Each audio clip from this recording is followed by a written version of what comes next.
I wish warm welcome to everyone for today's Eden session. We will start soon. We are waiting so that until the attendees are gathering. So please put where you're coming from in the chat. You can follow us also via YouTube. And we will wait for a minute or two more so that we have all people present in the room.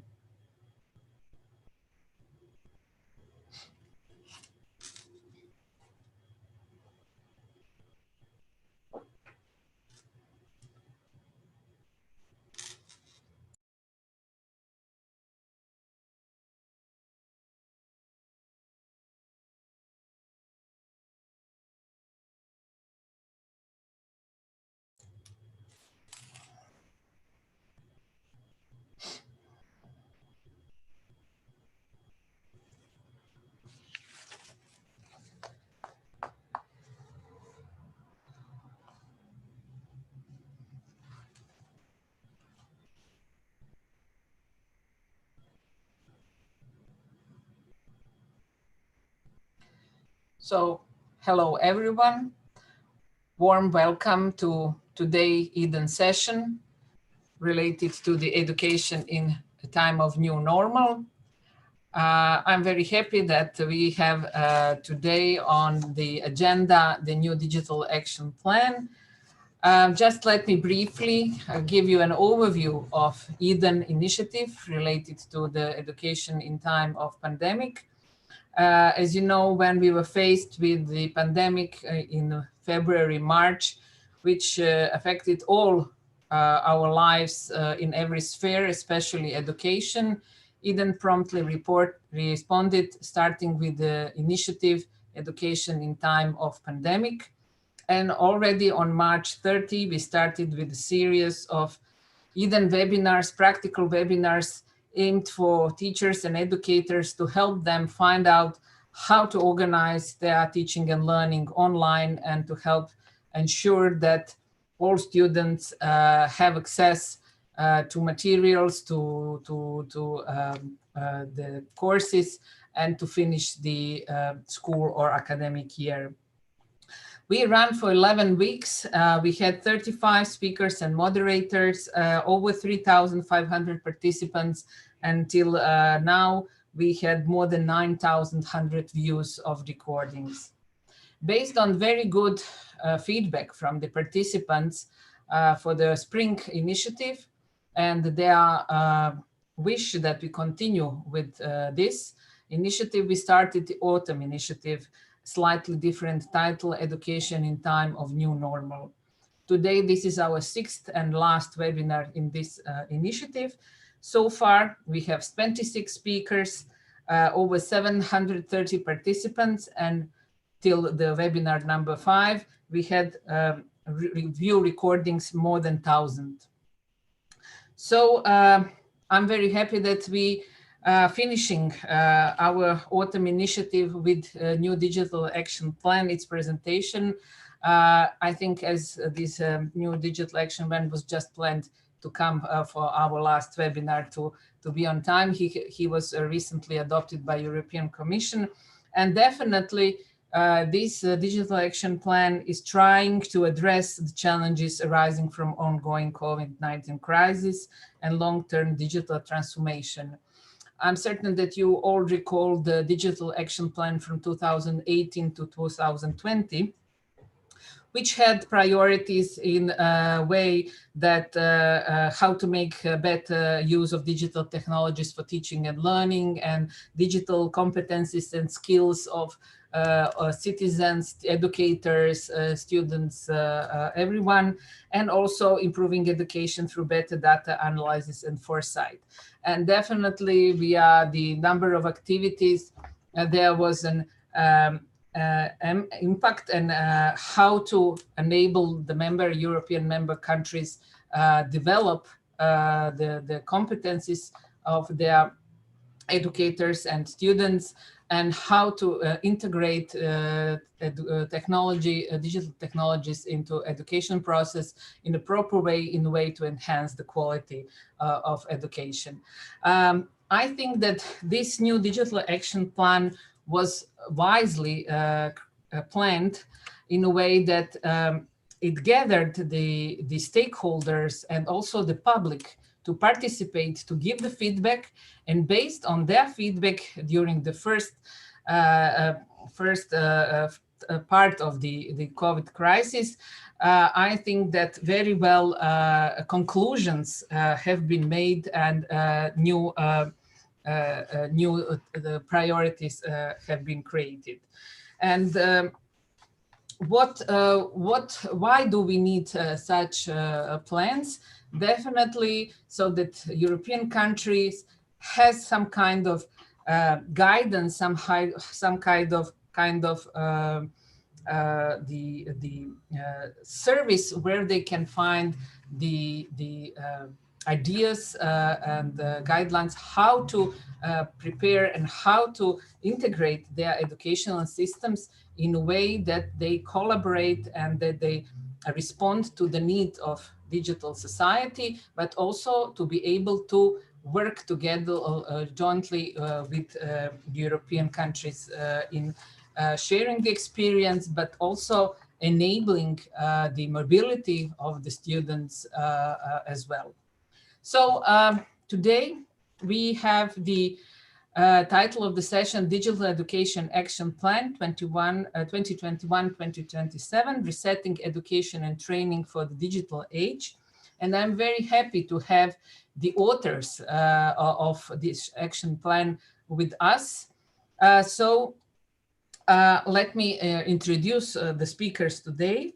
Georgi Dimitrov, who is Deputy Head of Unit Innovation and European Institute of Innovation and Technology, and Project Leader on a new digital education plan from Directorate-General Education, Youth, Sport and Culture at European Commission. Georgi has been with European Commission for quite a while, having a number of roles. So I'm very happy that he was at the motor behind this new digital action plan. And we were, as Eden, also honored to be able to contribute in a small way to development and gathering of the feedback on this digital action plan. Also with us is Veronica Mobilio, Policy Officer from Directorate-General Education, Youth, Sport and Culture, who was also been contributing to the implementation and update of the Commission's Digital Education Action Plan, and she led the activities connected to the evidence base of Digital Education Action Plan 2021-2027 and its staff working document. And Yves Pouny, Deputy Head of Unit Human Capital and Employment, Joint Research Center from European Commission. And he is leading its research and policy activities on digital learning and skills, a research area providing evidence-based policy support to European Commission on harnessing the potential of digital technologies to innovate education and training processes, improve access to lifelong learning, and other things. So thank you all for being with us today, for wanting to share the best of the new digital action plan. So I would like, Georgi, to give the floor to you to hear from the first hand why this digital education action plan and how can we all benefit from it. So thank you, floor is yours. Well, thank you very much, Sandra, and good afternoon to everybody here. I should add around the globe. I was just following the chat, and then I saw people from many places, which is one of the fascinating parts of this new normal. And to be able to meet you at the same time and to discuss our work is a privilege for us as well. So we are very glad to have been invited to be here with you. I should start by thanking Eden and especially you, Sandra, for this excellent opportunity to speak to you and to discuss. As you have mentioned, we have already spoken about the action plan in the last few months, and we consider ourselves to be quite lucky to be able to work firsthand with the researchers who are actually the people on the ground and the real experts. So I'm very glad that we can today talk to you and with you about our work. And it's true, you have a very nice title of the whole webinar series, Education in a Time of New Normal. I don't think that I should elaborate too much on this. Thank you. And I should just say that probably as trivial as it might sound, I think that this year, and in particular this pandemic, is probably one of the greatest challenges to education and training systems in decades that we have experienced. And unfortunately, it's by far not yet over. Nevertheless, I am an optimist type of person, so I always look to the bright side. And this is why I would also add that this crisis has also led to a leap in terms of the digital transformation, and in particular in education and training, which I think would have taken otherwise perhaps some years. So there are always, as you know, pros and cons of the things that happen around us. I think that the COVID-19 crisis was the first experience for many people in terms of distance and online learning. In fact, you will hear a little bit more later from my colleague on the results of the consultation, but I think our open public consultation showed that for 60% of the people, this has been the first experience. Obviously, many of them in primary and secondary education, by far not as many in higher education, but still, we're talking about a very qualitative difference. And I think that what we have seen, generally speaking, is that we have essentially seen problems that we knew were there, but they were basically put to the surface and they were accelerated. We have seen huge gaps in connectivity and infrastructure. We have seen deficiencies in the skills of teachers and educators.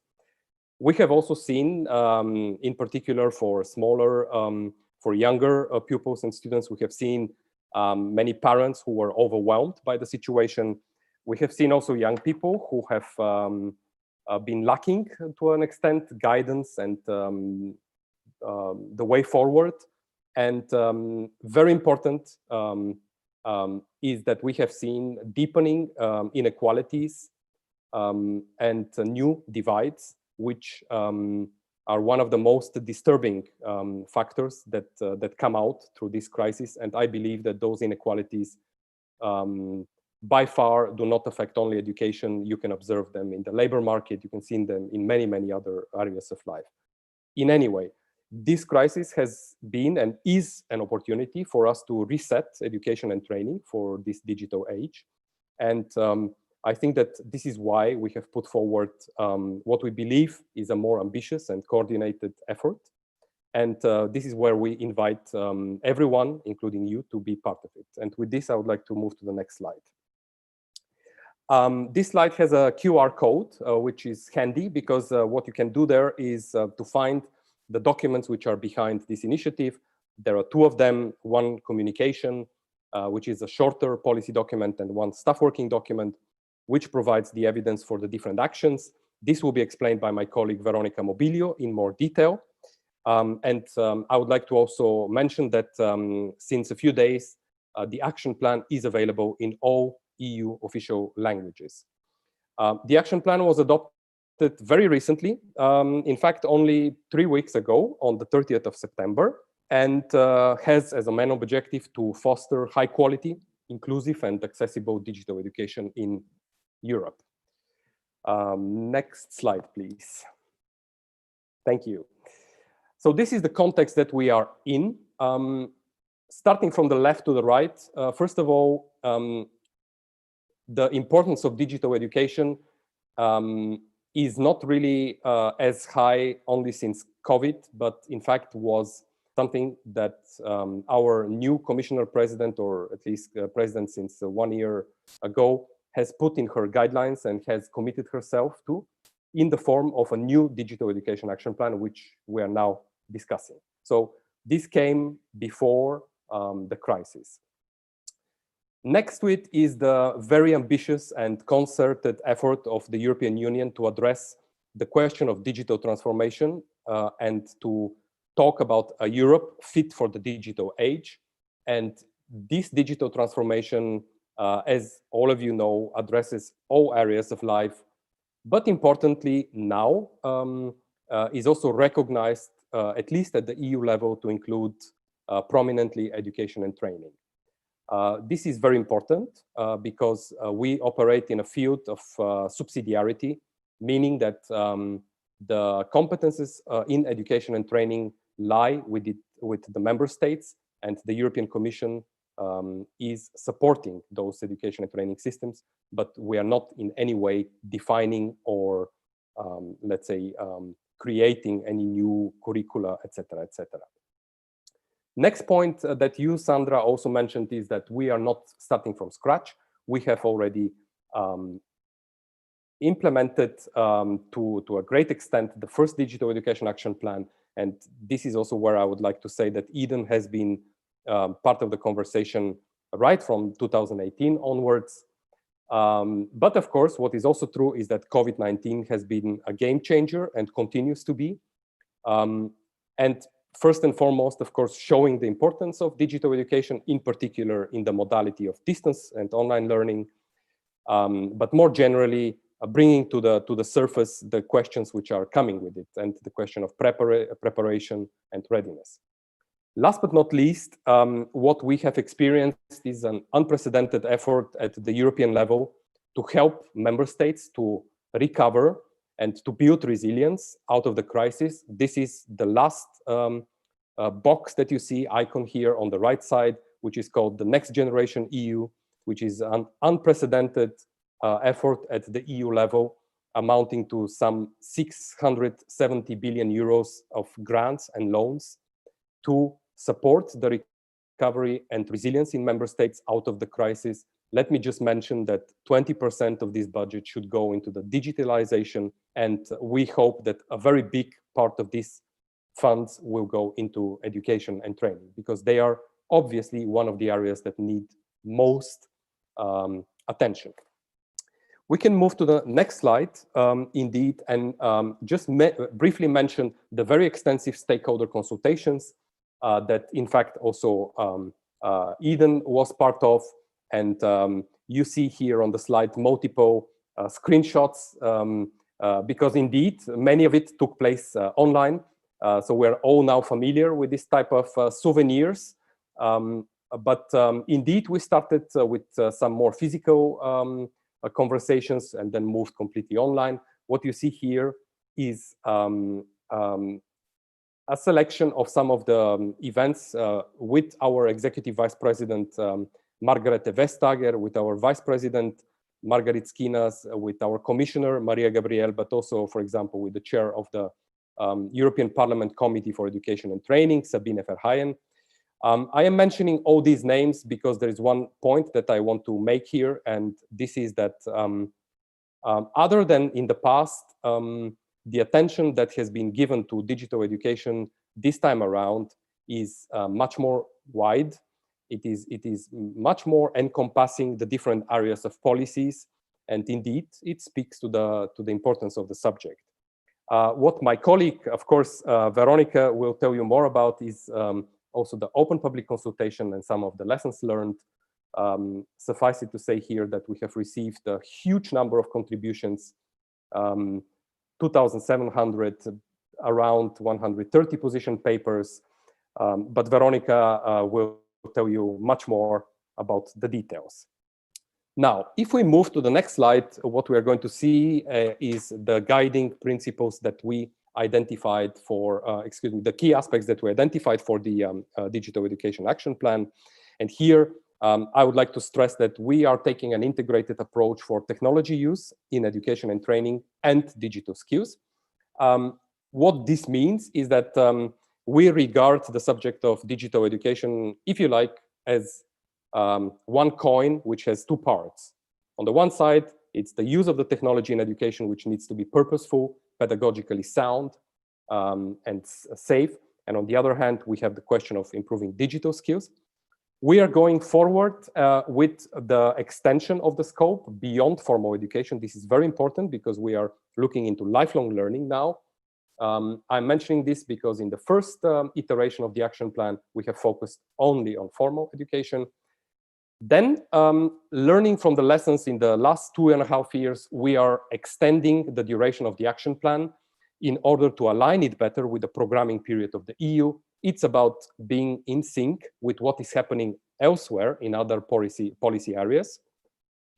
And something which is very important, and I already touched upon it, is the question that digital education becomes more and more a strategic priority for a Europe fit for the digital age. So in the same way that we are talking about digitalization of our societies or maybe of our economies, we are taking more and more interest and paying attention to the question of how this actually affects education and training. One very important aspect, which I mentioned already, is the recovery and resilience plans, which comes with the available budgets that the European Commission is putting forward. I mentioned it already. We're going to support the member states in their own strategies. There is no one size fits all. My home country, Bulgaria, has different needs than the country that I work in, etc. And this is where we're working together with the member states in order to define better what they need. Last but not least, we are proposing to have strong synergies between the different funding instruments. Now, if this sounds very technocratic, then it may well be, because part of our mission is to make those people sensitive to the subject, which take decisions. And I would like to move to the next slide and briefly introduce some of the more underlying principles of the Digital Education Action Plan, which are, if you like, explaining a little bit the rationale of what we are putting forward. First and foremost, I think the key objective here is to support high quality and inclusive digital education. And in fact, before the pandemic, digital education was something which was often a responsibility of a small team or a division in some educational institution or a ministry, not very rarely also slightly isolated, maybe sometimes. Well, I think that the crisis is demonstrating that this is not a marginal issue, but it is something that should become center stage and should be a central component for learning, teaching, and assessment in the 21st century. Next is the issue of education in the digital age. And I think that transforming education for the digital age is not something that can be outsourced or just delegated to the education ministry. No, this is a task for the society and needs to be including researchers, private sector, etc. Very important is to invest in connectivity, equipment, and organizational capacity, which are vital, because without them, basically no effective digital education can take place. And the same goes for teachers and trainers, which need to be competent and confident users of technology.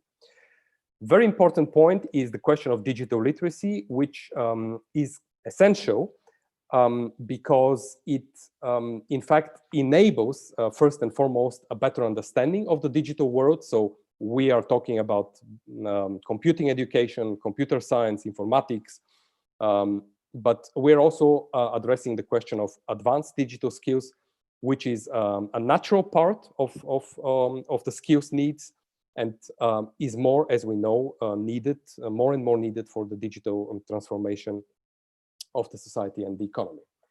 Last point is the question of high quality education content.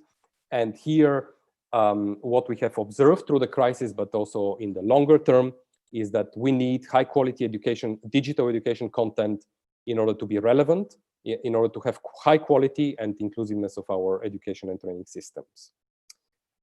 Perhaps next slide. There are two key priorities of the Digital Education Action Plan. You see them in front of you. On the one side, developing a high-performing digital education ecosystem. And secondly, it's about enhancing digital skills and competences for the digital transformation. As I said, I like to see this as the two parts of the same coin. And with perhaps with this slide, we can move on to showing a little bit more what is behind each of them. So next slide. Under each priority, we have a number of limited actions. We are starting here with the first one, the first priority. And there, what you see on this slide is a very compressed way of expressing the actions. But let me just mention a few of those. We have policy level actions which really target the member states, because there is just so much that the EU can do, not only because of its size and limited competences, but also because the music, if you like, is playing at the level of the member states. So the first two actions are about enabling a strategic dialogue with the member states on factors for successful digital education, such as connectivity, teacher digital skills, infrastructure, stakeholder engagement. Or the second action, which is about working together with the member states on a council recommendation on online and distance learning for primary and secondary.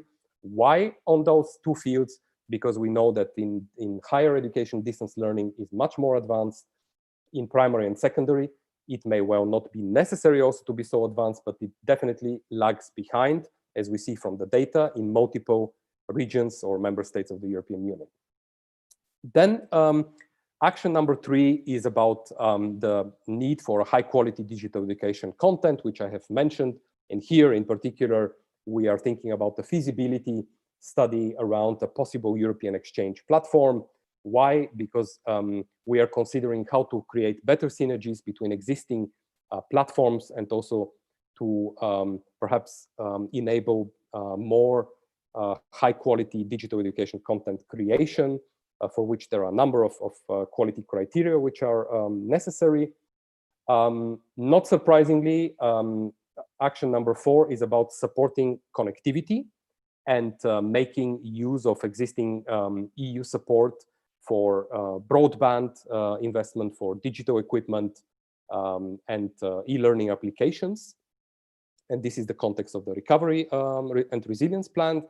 And perhaps moving to the next slide, we are going to see the last two actions in this field. First, the idea to support digital transformation in all sectors of education and training, starting from primary, secondary, higher education, adult learning. This is not mentioned on the slide, but I'm just mentioning it here. The idea is to support education institutions through Erasmus cooperation projects to develop their own digital transformation strategy. And linked to this is targeted support to teachers through the Erasmus Teacher Academies, as well as the new upcoming online self-assessment tool for teachers, Selfie for Teachers. Some of you are familiar with the Selfie tool.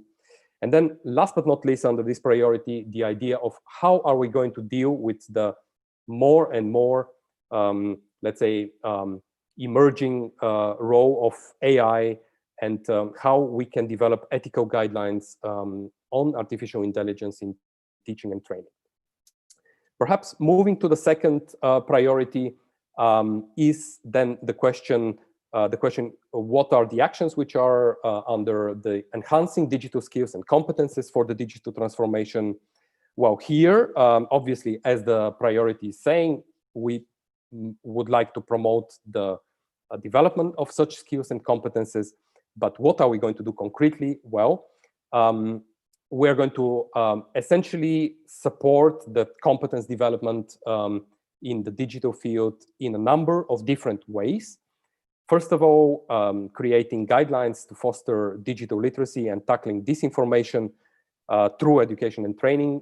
I will not go into detail of why this is important, but it is important to start very early and support our education and training systems.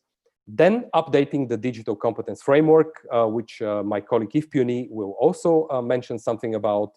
And I think you are all familiar with the highly successful digital competence framework on which we want to further build on. A very important action is around the need to develop a European digital skills certificate, or a way with which digital skills can be better transferred, if you like, between different constituencies or even perhaps legal regimes in at some point. And similarly, what is important is that together with the member states, and this is why Action 10 reads, propose a council recommendation on improving the provision of digital skills, so that we work together with the member states, because ultimately it is there where the responsibility lies on, to expand the provision of digital skills in many different ways. And I don't really have the time to go into the detail on this, but happy to take any questions on that. Perhaps moving to the next slide and concluding on the second priority, and I'm almost done, is the need to, first of all, improve our cross-national collection on data on student digital skills. I know that most of you are active in the research field, so I hope that you would agree that the situation in terms of the cross-national collection of data when it comes to the student cohort is not optimal, and what we are thinking of is to introduce a relevant target for such a student digital competence based on the ICIOS study that could be expanded to as many member states as possible. Then we are proposing under action number 12 to expand the digital skills provision through our already ongoing digital opportunity traineeship. It is currently targeting higher education only. We have seen that it is in high demand and would like to expand it to vocational education and training, but also to educators and teachers, two very important target groups that have so far not been covered. And last but not least is the need to continue to address the persisting gender gap in STEM. And here we're proposing specific actions on how we can promote a better participation of female students in STEM fields, together also in cooperation with the EIT. Moving to the last slide, I would like to mention that all of this requires stronger coordination and cooperation at the EU level. And we have been told this time and again in the last few months, and we believe that this is a very important issue that we have to also address. This is why in the action plan, we have proposed the creation of a European digital education hub, which would have several different functions. On the one side, it would bring, excuse me, a network of national advisory services that already exist, national advisory services on digital education in member states, to exchange experience and to provide peer learning, enabling them to talk about their recent experiences, not only with COVID, but also longer term, and bringing them really for now together. We would also think about monitoring the implementation of the action plan and sharing better and more focused the good practices from our ongoing projects, but also by contributing to research. Third is the issue of how we can better bring the different sectors, if you like, researchers, the private sector, the public sector, education and training, etc., civil society, how we can actually bring them together, since many of them have a role to play in this new mode. And lastly, we would like to enable a more agile development of policy and practice. And it is here where I would give the floor, or pass over rather, to Veronica. Thank you very much for your attention. Thank you, Georgi.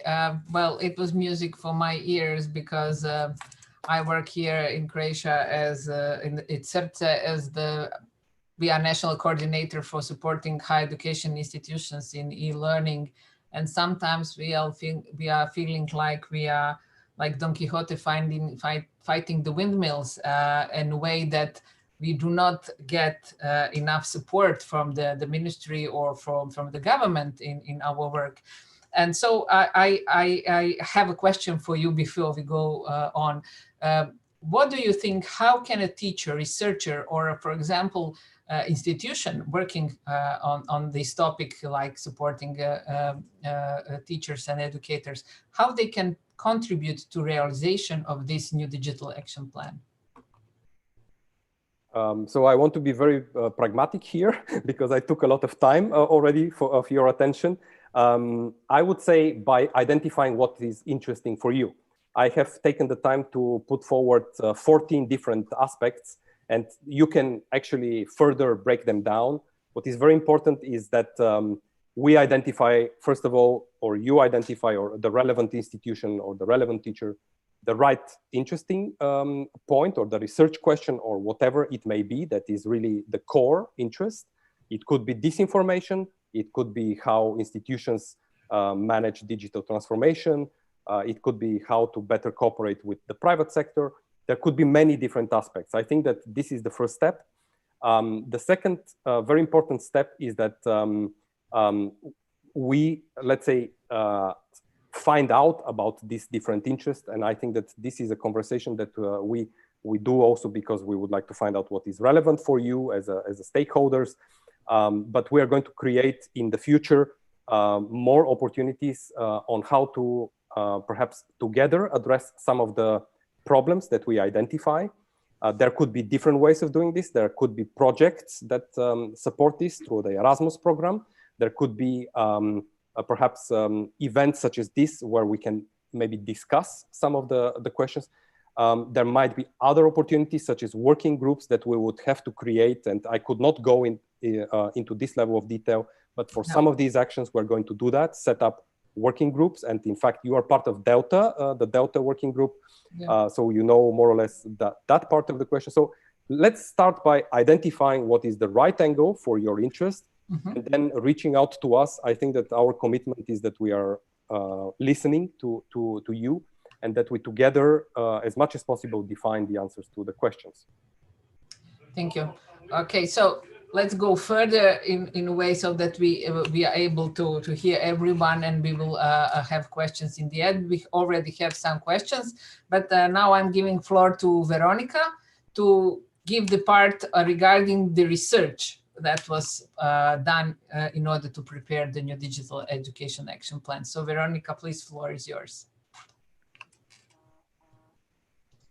Thank you so much. I hope you can hear me well. Hello, everyone. It's a pleasure to be here, and thanks for the opportunity. Indeed, I'm going to talk about the research that fed in the preparation of the Digital Education Action Plan. So if we move to the next slide, as Georgi said, the communication on the Digital Education Action Plan was published together with a staff working document. Now, what is a staff working document? I like to describe it as a sort of research paper that provides evidence and background information for the actions that are suggested in the communication. This was done by using research and policy documents published in the last 2 years, but also specific data from existing data sets as DESI, Eurostat, ICILS, and so etc. And also through extensive extensive input received by stakeholders that we consulted in preparation of the initiative, including through an open public consultation.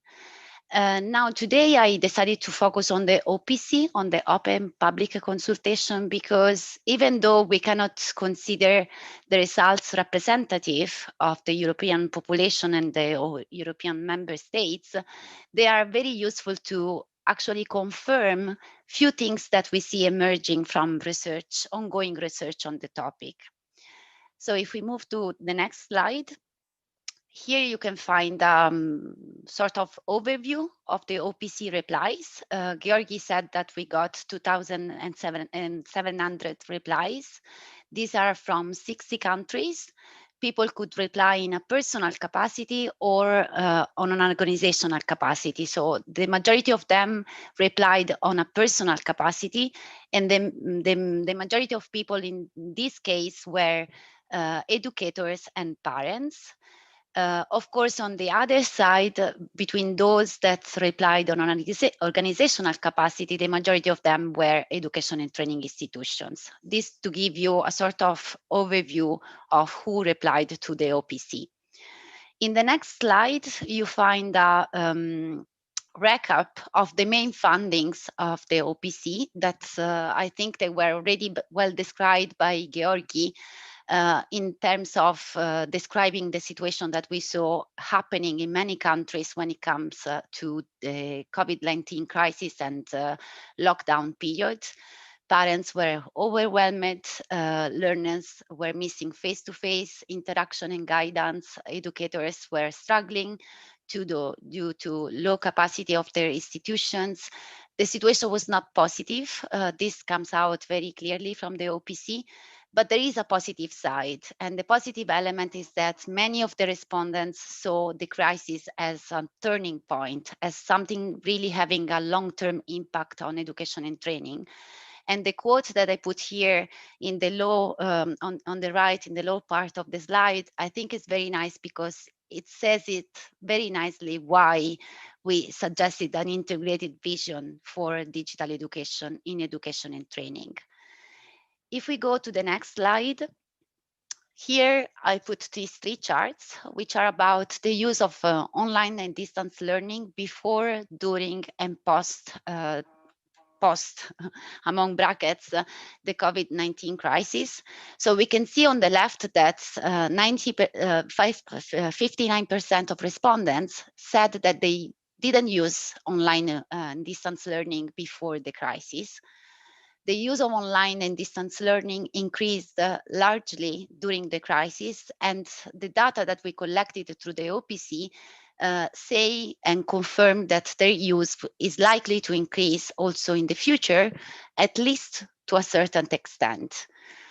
Here also there is a very interesting finding when it comes to trying to understand what type of distance and online learning was used during the crisis, because what we see is that the use of real time, so which means live classes, increased more than the other type, so the one on time, even though the use of pre-recorded classes and online learning materials was used more before the crisis as such.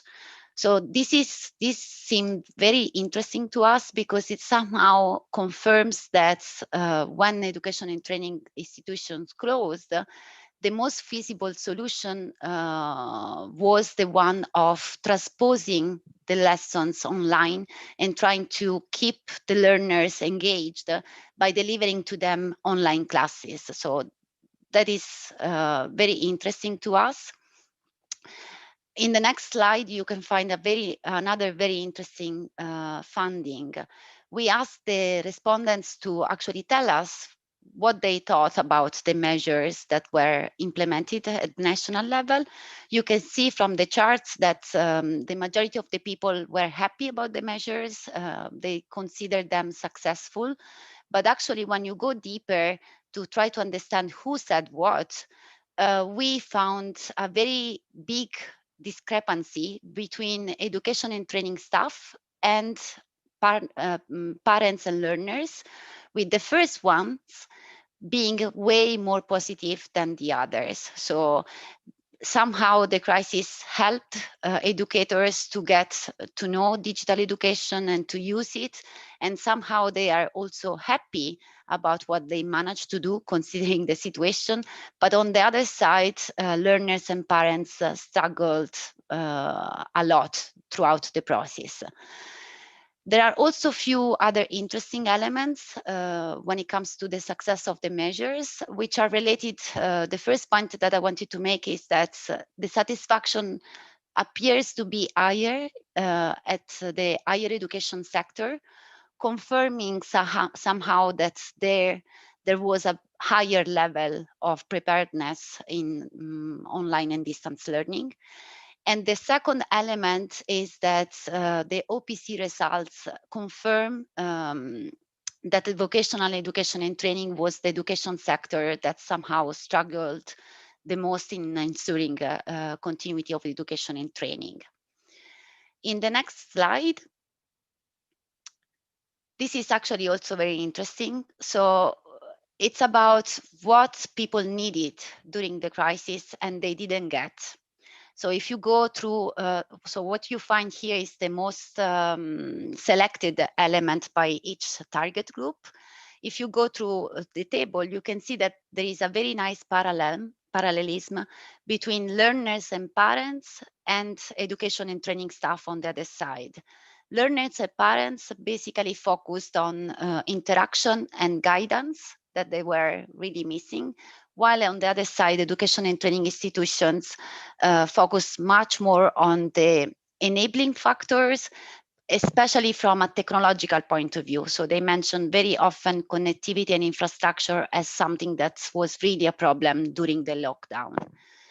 The other interesting funding here is that when you look at the second most selected element, support for mental health comes out across all target groups.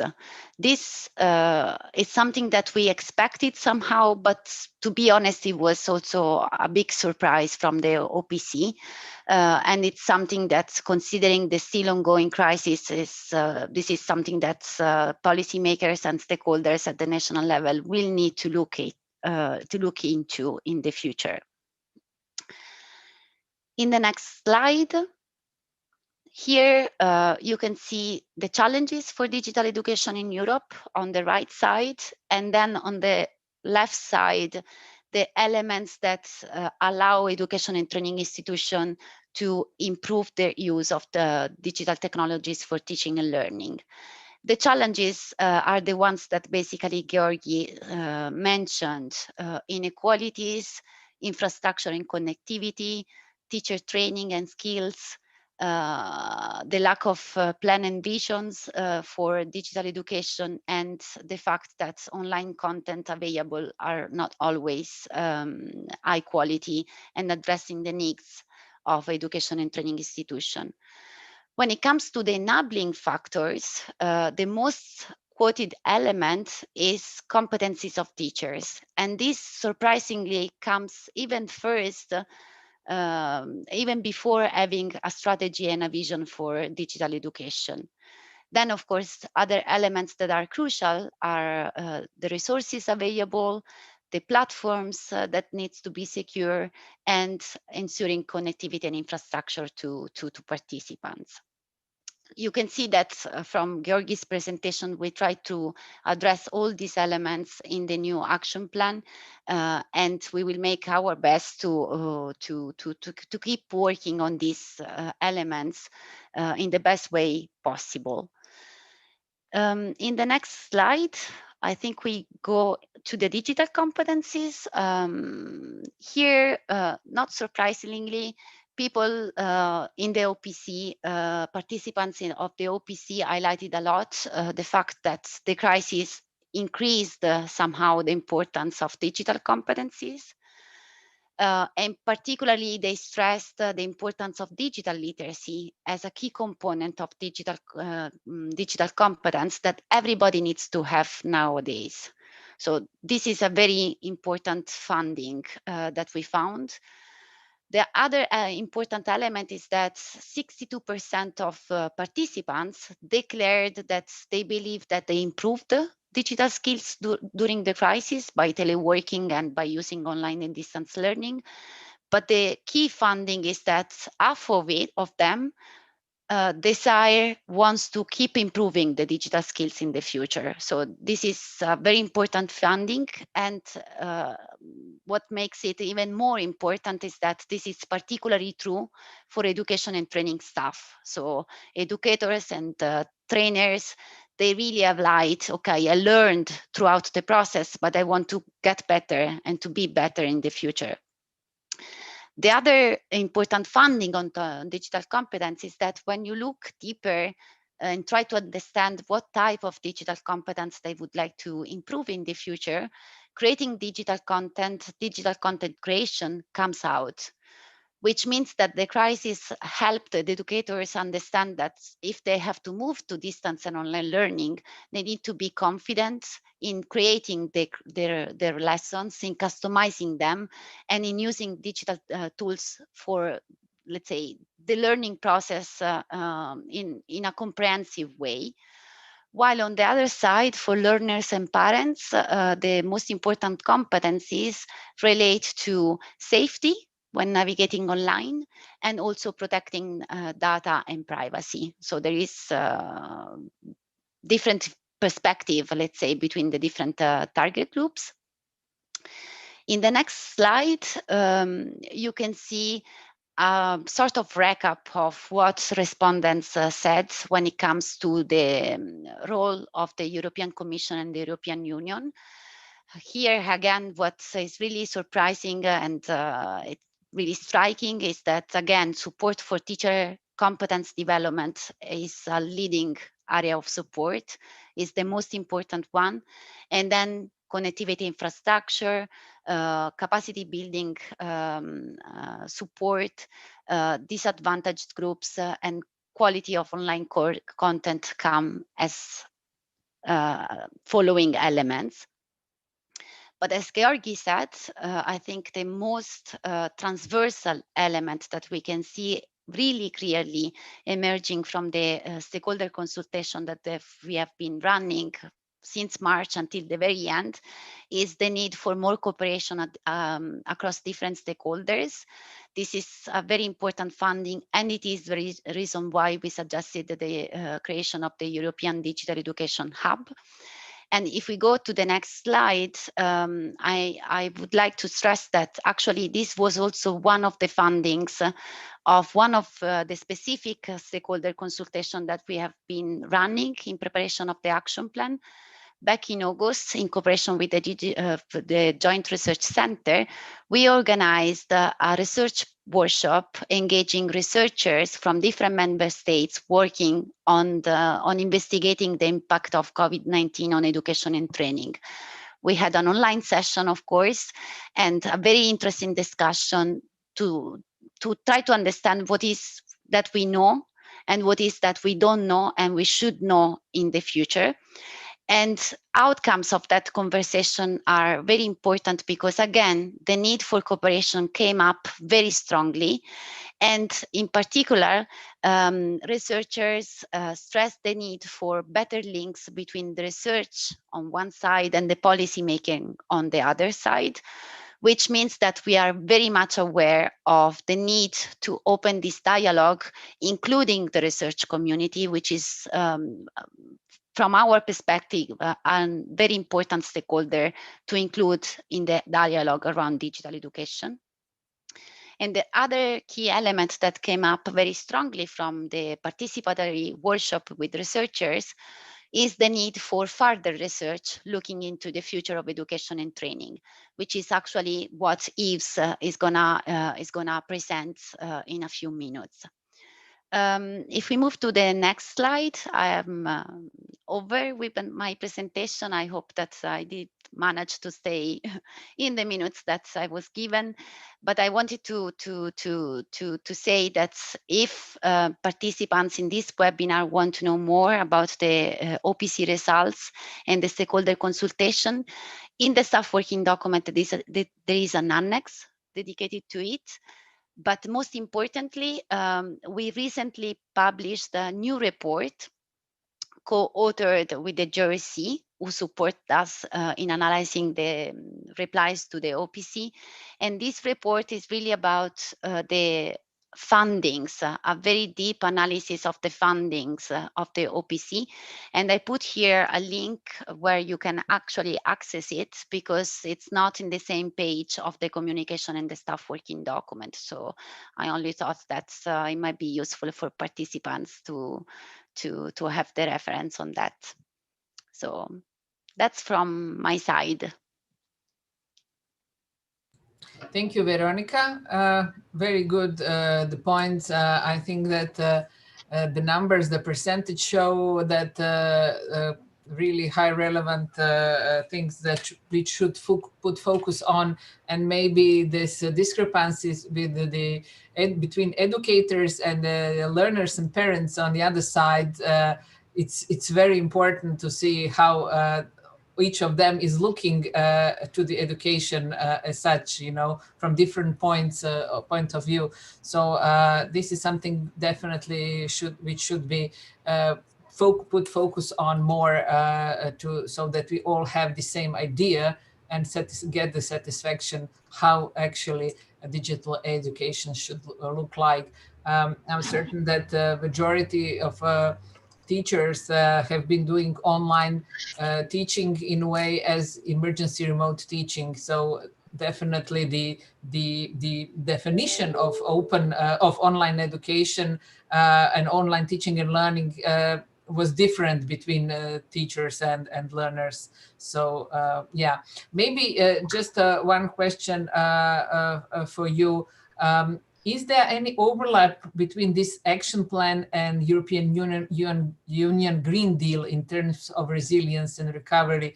Because the Tessa Finch is asking, she feels there are so many opportunities here to align on capacity building.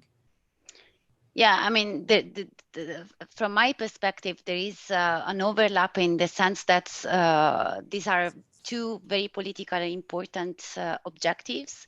And of course,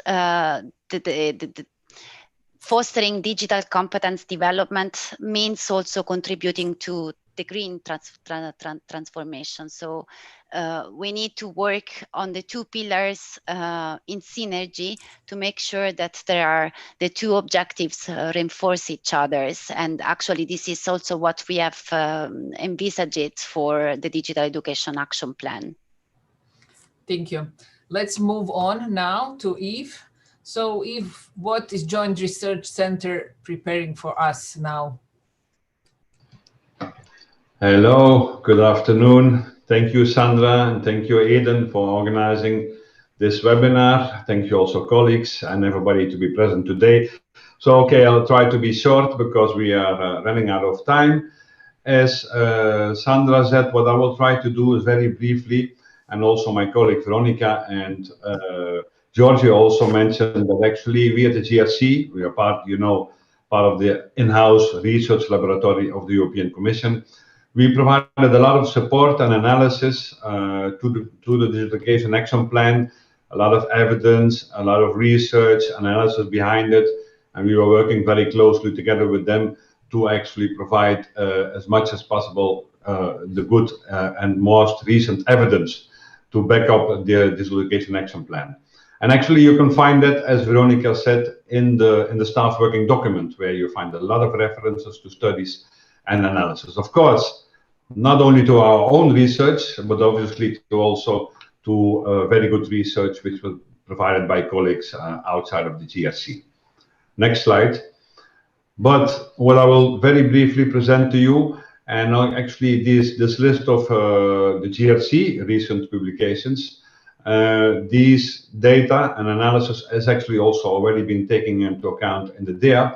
And just briefly to share with you, because I structured them in related to COVID-19 related research, then the DEA Priority 1 related to the high-performing digital education systems, and the DEA Priority 2 on the digital skills and competences. And you see there a number of studies. First of all, related to COVID, obviously, it was very difficult in the beginning to get already data on what was happening during the school closures and the shift to digital online learning. So what a number of researchers did, we, but also others, is taking existing data sets, such as PISA, PIRLS, TALIS, Eurostat, and try to reflect and use the existing data sets from the past to try to understand what kind of risks and challenges and opportunities we were experiencing during the school closures. And obviously, it was also already mentioned by Veronica, the educational inequalities have been really confirmed in these and other studies. I mean, access to infrastructure, access to devices, but also psychological support. We all see a lot of evidence that actually those families with lower socioeconomic background have been struggling much more than other families to survive during the COVID school period. And that is certainly something we need to address, and you find evidence there.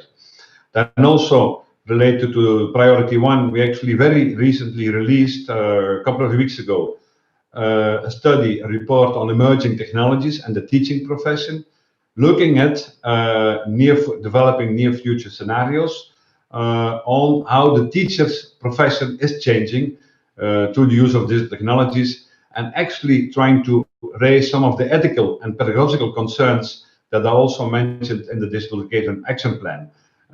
This relates, for example, to who takes the pedagogical decision, the algorithm or the machine versus the teacher or the educator. And we developed there the notions of teacher in the loop, teacher over the loop, to understand when the teacher should be involved and when not.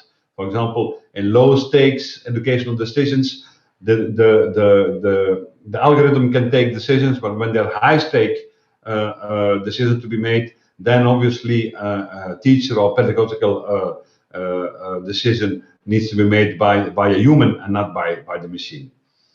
In relating to digital competences, we released also 2 reports on DigComp at work, with a selection of case studies and also with an implementation guide. Next slide. Then, maybe more interesting, what's upcoming. We will release a number of 2 new reports still this year. A qualitative study to understand how, but then real evidence from what happened during the last months on the impact of the shift to digital learning during the confinement. Qualitative analysis in 5 EU member states, and we also conducted a survey of families and children in 11 countries, asking them about their experiences, and there also a report will be released towards the end of the year. Related to the high-performing digital education systems, you know, of course, there is Selfie. Selfie was mentioned in the first Digital Education Action Plan. It is to be continued, but it is not as such renewed as a new action because the action is already there, but it is still to be continued. Supporting schools with their digital capacity. And we're going to release a report together with the European Training Foundation with experiences from lessons learned on how Selfie can be used to improve the digital capacity of schools. We also, in Spain, have a representative analysis of Selfie results, which we're going to release later the year. We do also more psychometric analysis, looking at specific analysis, for example, teacher collaboration and students' digital competences. Also try to get some evidence on if there is a policy intervention, how does it affect the school's digital capacity and the use of Selfie. So there are a number of studies we're going to release there as well. There is one on educational technologies in China and their implications for COVID. Actually, this should be in the first batch, and the lessons for Europe, which we want to release also still in November. And then we also have, as I think many of you know, we have the DigComp Edu self-reflection tool out there, and we're going to release various publications on the results, analyzing the results from the use of the self-reflection tool. Also for higher education, there, for example, in Spain, we work together with CRUE, directors universities from all universities in Spain, and also Metared, which is the Latin American, the Spanish-speaking universities all over the world, where we collaborate with them. We're going to release also still this month, or next month in November, a report with the of the DigComp self-reflection pilot we did. So this was targeted to individuals, and we will have a methodological guide and an item bank, which is fully developed with the psychometric kind of analysis. So we're going to release that report as well. Next slide, and that will be the last one. So you see, I can be very brief. Obviously, we will continue the COVID-related research because this is here for the moment, unfortunately, still to stay. We will do continuous analysis of the impact of COVID on learning, on the shift to digital learning and obligatory schooling. We're also participating in a study together with UNESCO and the EAA, which wants to do a survey on educational disruption survey. In addition, we continue developing, as Selfie for Teachers is now mentioned as one of the actions in the new Digital Education Action Plan. We're going to do a full pilot to develop a self-reflection instrument and do a full validation on the basis of psychometric analysis. We are going to release also a Selfie module for work-based learning. And on the existing Selfie, which very soon, in less than 10 days, will celebrate its second year, we're doing several analysis, text mining of the qualitative data, a qualitative impact study we're going to do, also feasibility for a counterfactual impact analysis to see the impact of Selfie on schools' digital capacity. We're also going to launch a study on computational thinking and obligatory schooling in Europe. And then finally, we're also going to work and start the work now very soon on the development of a new version of DIGCOMP, so the version DIGCOMP 2.2, where we will update, especially dimension 4, the examples of knowledge, skills, and attitudes, to also take into account artificial intelligence, disinformation, all the new kind of trends, and also COVID experiences that we've been experiencing, to update somehow the DIGCOMP framework and to use more recent examples to demonstrate that the framework is still future-proof. And we're also going to collaborate on this new initiative, which is mentioned, European Digital Skills Certificate. And there was actually one question raised in the question and answer. Someone asking, what is this European Digital Skills Certificate and how it's going to look like? Well, I can already reply saying that actually that is exactly what we're going to research and investigate. So this is not yet defined, this is not yet set, but the coming year will be used to do analysis, to look at how existing certification schemes work, and then propose different scenarios of the development of such a European digital skills certificate, or at least a way to recognize and to enable, to facilitate the cross-border recognition of digital skills certificates, because that we observe that there's a need for that from stakeholders. So you see quite a full agenda. That is, of course, from the GRC side. From our side, there's, of course, much more to study and to do also just looking at the DEAP, looking at the 14 actions, and especially looking also at the staff working document. You see there's much more room and need still for much more analysis to understand what works, under which conditions, for which target groups, and what doesn't work.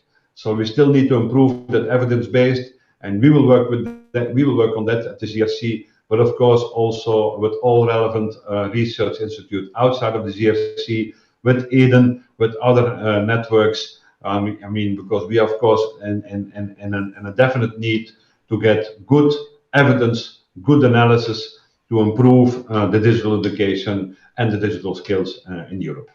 And with that, I would like to thank you for your attention. Thank you.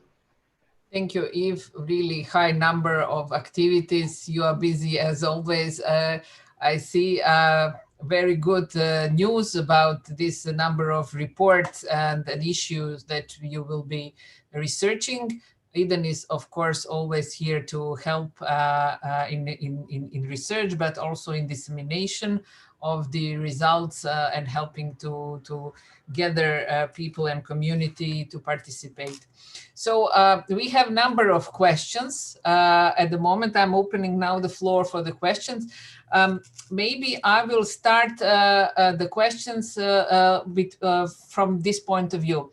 I have asked something at the beginning, but for example, we have two questions. One is from Vlad Mihescu, who says, are you and the European Commission planning to send this plan directly to policymakers, government and parliament, helping putting these decision factors in contact with experts in the field who could help locally in each country? Because there are many cases of lacking communication between these two sides, and which is also contributing the second question, are there any plans to give support to digital strategies in development? Basically, the European Commission has adopted this digital education plan. It's here, it's open. How to communicate to the member countries that this is not only stayed on high level, but also go to top down. So Georgi, maybe this is a question for you.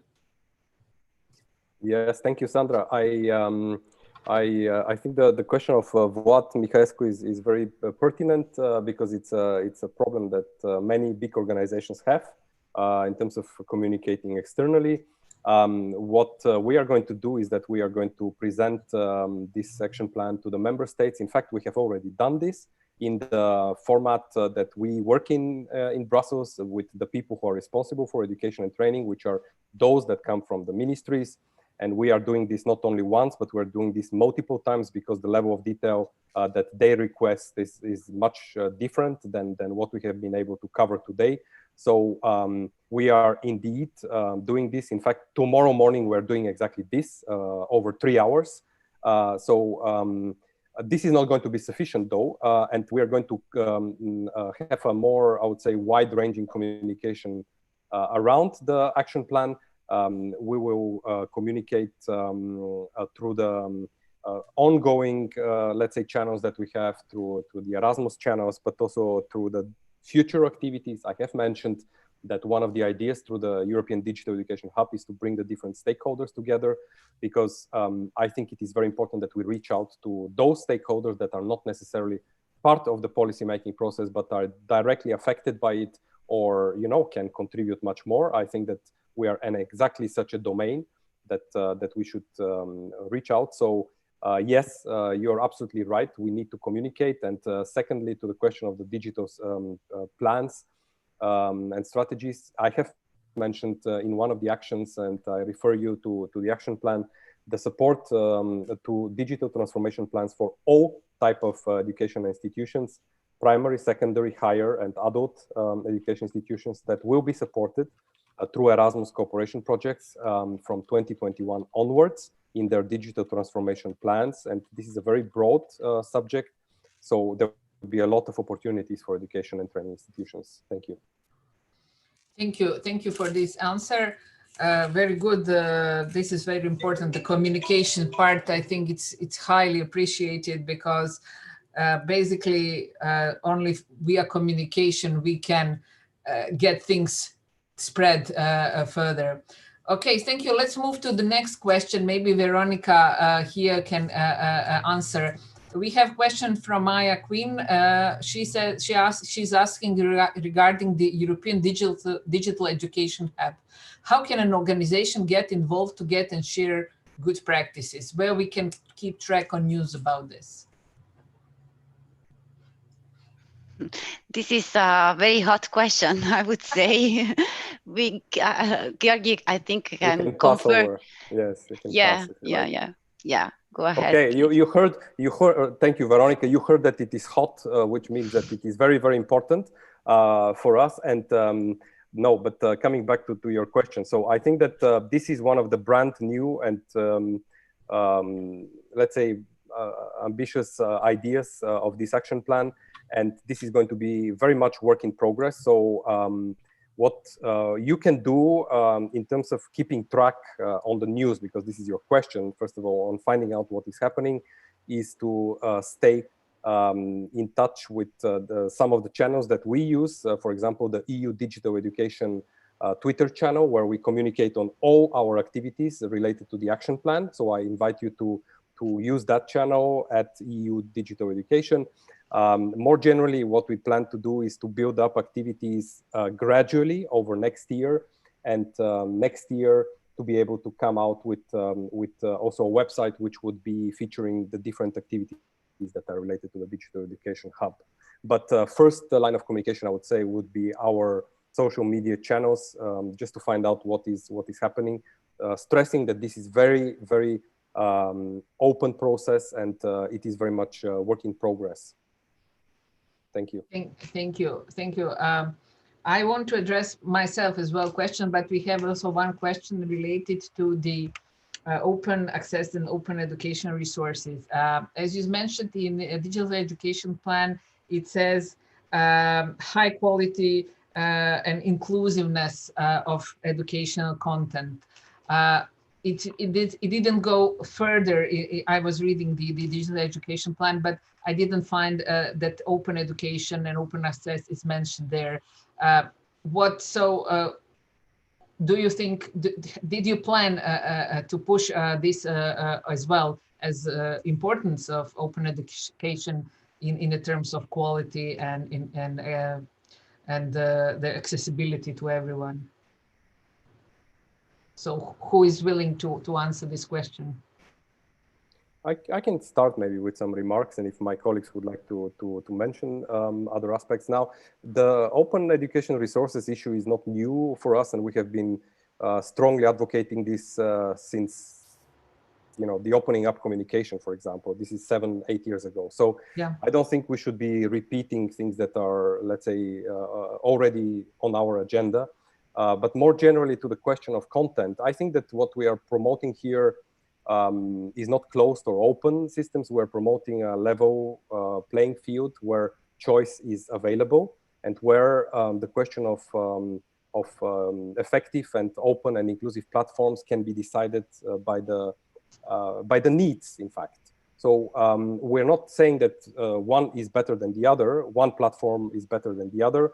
What we are saying, and I think that we are also saying this in the evidence, that there are positive aspects to the different, let's say, ways of addressing this.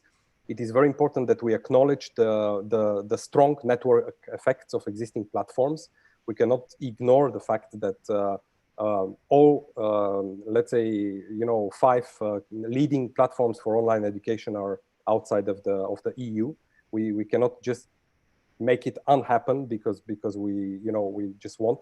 So I think it's important to acknowledge also that part of the discussion, and of the strong network effects that are taking place in digital economy, and in particular in online digital education platforms. So we are taking a careful approach, not advocating one or the other, but we are definitely in strong support of open education resources. I can say less about open software itself, because that's not really our cup of tea here. But when it comes to open education resources, we have said that in the opening up education. We are strong supporters of open standards, of inclusiveness, and we believe that you know, transferability, compatibility of content is very, very important. It's just that this may be achieved sometimes by different means. Yeah, good. Maybe if you can continue, because looking at all these things you plan to do in research, did you plan to perhaps to investigate how much open education has been used last 6 months since the lockdown, and open educational resources? Has this number increased? And did people in a situation when they have lockdown went for open educational resources as a way of learning, or if this was perhaps the way to compensate the formal education, which was at that moment highly questionable in way of producement. Yes, thank you, Sandra. Definitely, no, we in the qualitative study we are undertaking, we are looking at content, we're looking at available learning resources, and obviously we're also looking at the availability of open content, the ability to share and reuse it as well, if that's the case. So this is part of the template of questions that we have developed, you know, to do the research. So obviously we'll take into account it's not an exclusive focus on open education or on OERs, but when we look at content, it is part of the discussion, of course. So, and we hope to be able to also bring some results related to that as well in our research. Thank you. Yes, Veronica, please continue. If I can, yeah, I just wanted to mention that actually in the results of the OPC, we see very clearly a key role that the presence of open educational resources played during the crisis. 2 are the elements that the respondents mentioned to actually highlight when the situation was managed better. And the 2 elements are the presence of a strategy and plans for digital education within the institution, and then the use of the institution of open educational resources. So indeed, they played a key role during the lockdown and the use of digital education in that period. Thank you very much, very useful. Maybe Yves, going back to you, the relation between Digicomp edu-checking tool and the Selfie project for teachers. What is the difference or relationship between these 2 projects? It may be confusing for teachers. Yes, I can understand. So, okay, so this is a bit of a technical question, but I'll try to clarify briefly. So what we developed in the beginning as a kind of an experimental project, what was we called the DIGCOMP Edu check-in tool, which was available, and it is still available for all education sectors, primary, secondary, higher education, lifelong learning. And actually the check-in self-reflection tool is quite well used. I think we have more than 40,000 responses already, almost 50,000 from all over the world. But that was and still is, as we called it, an experimental first trial based on the DIGCOMP Edu framework. Now, what we're now doing is actually revising the items and the questions, and also now fully piloting and testing it, and also checking all the psychometrics, the reliability, the validity, discrimination analysis. So actually to ensure that when we then come up with a new tool, which will then be a revised check-in, will be the Selfie for Teachers. But that will then be a version fully tested, fully piloted. And that's the difference with the check-in tool. The check-in tool was an experimental tool, but it raised so much interest that it's actually quite widely used. But actually, we were never able to fully validate and test it. So that's the difference. We're now going for a fully validated and tested tool for school educators. And that's why we call it Selfie for Teachers. And then in the meantime, later on, if we have time and available resources, a similar process can be done for higher education, because there also we see, a big interest from higher education institutions from all over the world, also within Europe, for developing obviously the digital competence of educators. Thank you, Yves. We are coming to the end of our session. We already exceeded the planned time. A number of questions. I have left the smaller one not to be answered. Maybe if you have willing and time now to just provide short answers in Q&A. What is definitely important that at this moment, digital education action plan have to be communicated to all stakeholders quite widely in a way that it doesn't reach only the ministries, but it also reach the other stakeholders engaged and participating in education and training in their countries. And definitely, I would like to congratulate you for coming up with this digital education action plan in such times when we had the COVID pandemic working against that. But at the same time, it was, I would say, like incentive to make a shift, to make transition. Some of us have been working for 15 years on some things, and then overnight come pandemic and make it happen. Well, take advantage of the situation. Thank you very much for your participation. Thank you very much for finding time to be with us today. I think that we provide a number of answers, but definitely we are looking into European Digital Skills Certificate, very interesting thing.